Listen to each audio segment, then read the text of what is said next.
Hi everyone. I think it's been some time since I actually made a video. Um, I have come on to make a video. I kind of like this page of this book. Yeah, who doesn't like Pottery Barn?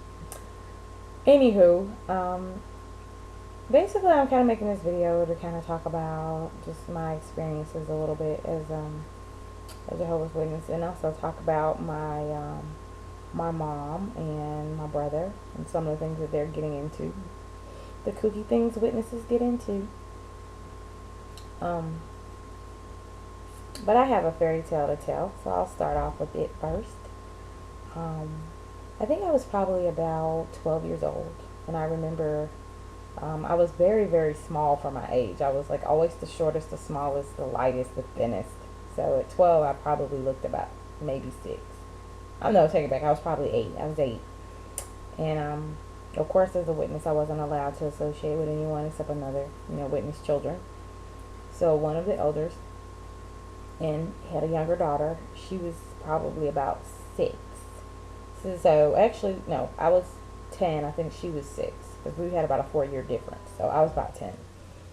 And of course, back then, I mean, 10 years old, little girls at 10 looked like little girls at 10. I wasn't like a early bloomer or anything like that. And um, I remember I was kind of a picky eater, and our mom drops me off at the elders' home after field service, and I remember I was in the backyard and beginning to play, and I climbed up on the swings, and my shirt got caught, and I realized that the way that it was caught,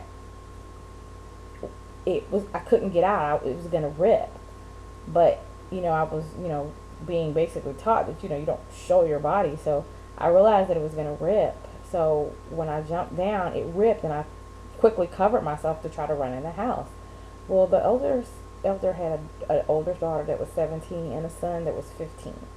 As soon as he saw that my blouse had ripped, he was all about trying to see my body. So I'm like running as fast as I can. I'm not talking about the type of run that you run in a race. I'm talking about I was running because he was coming after me as if he was going to attack me.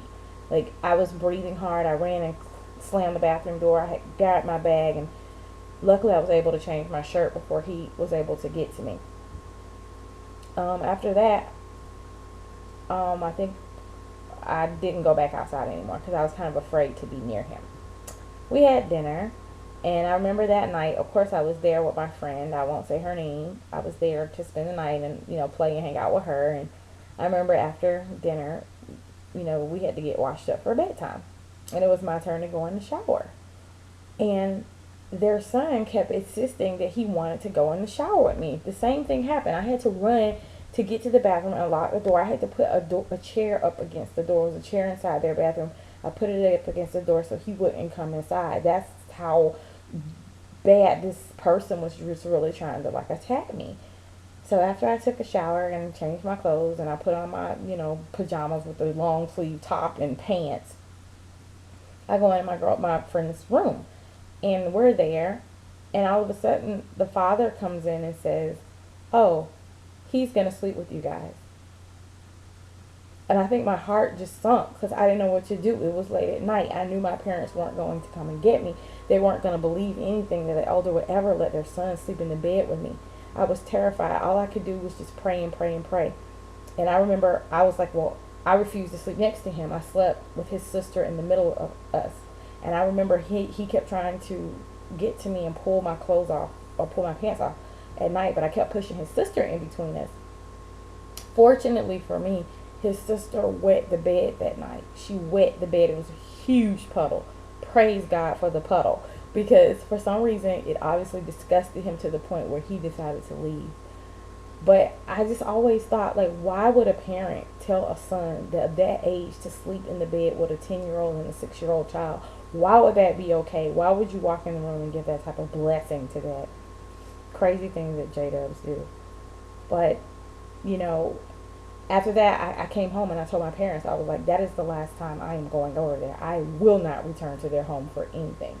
And it was so funny. They looked at me after that as if nothing ever happened. Like, do, like whatever.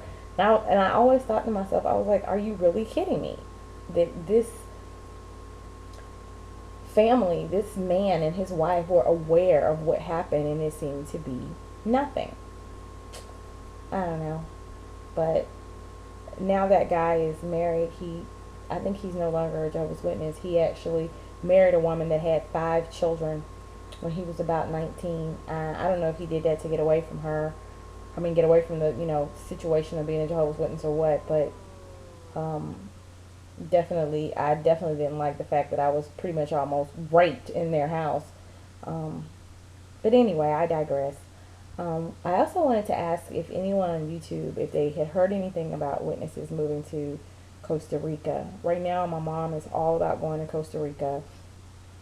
And I'm just afraid that once she gets down there, she's not going to be able to get back. And, you know, the witnesses do not treat their missionaries the way that other religions treat their missionaries, where they really do protect them more and take care of them and anything like that. My brother is also still within, and he's talking about moving there and staying there and not coming back. So if anyone has heard anything about how they're doing their missionary work now, please send me an email, let me know. I tried to talk to my mom about it, but of course she doesn't want to talk about anything regarding that at all. But hopefully I'll be making some more videos in the future. All right, talk to you later. Bye.